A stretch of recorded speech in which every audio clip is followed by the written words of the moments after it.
Good day. My name is Charlotte Mokoena. I'm the Executive Vice President for Human Resources and Corporate Affairs at SASOL, headquartered in Johannesburg, South Africa. I also serve on the Northwest University Business School on the advisory board as the Deputy Chairperson.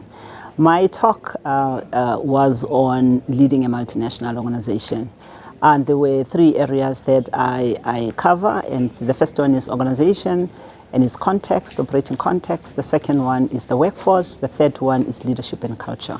On the organization, you look at where the organization is located in terms of its operational footprint, its market, and its, the extent to which the product is dispersed across the world. And the multinationalism of an organization can be defined in so many different ways. But you always have to understand that context, because the regulation locally and globally all over regulates not only the governance, it also regulates all the way to the extent of the climate change impact, as well as the products that permeate the world.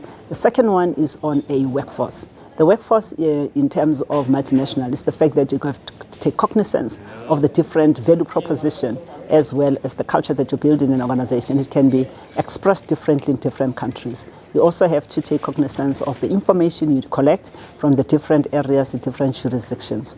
Other things like policy and compensation, reward, benefits are actually locally regulated in the different jurisdictions across the world. You have to take that into consideration when you build policy, you find governance, you manage data privacy, and all of that impact on your workforce. The employee value proposition is very important. Different people need different things in different areas. It has to be expressed in a way that makes sense for the workforce in a local setting while aligned to the objectives of the company. You have to listen and do a lot of research internally and externally, in the external markets, locally, in the different jurisdictions, to make sure that the value proposition makes sense. The last one is leadership and culture. Leadership and culture defines the workforce, impacts the workforce, and impacts the organization.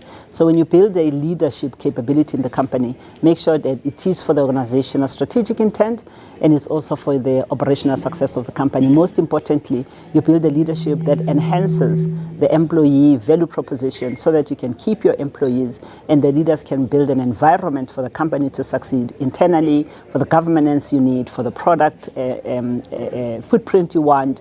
And that leadership is crucial to make the company lead and succeed in every sphere of that organization and in every level of the workforce. And organizational culture is impacted and impacts the organization, it impacts the leadership style, and it's impacted by leadership style, and most importantly, it impacts the workforce. If the culture of the organization is not expressed in a way that makes the company win, that culture can make the leaders lose and can make the workforce lose and can make the organization lose. So in the nutshell, the interface of organization, workforce, leadership, and culture is the axis of success for organizations.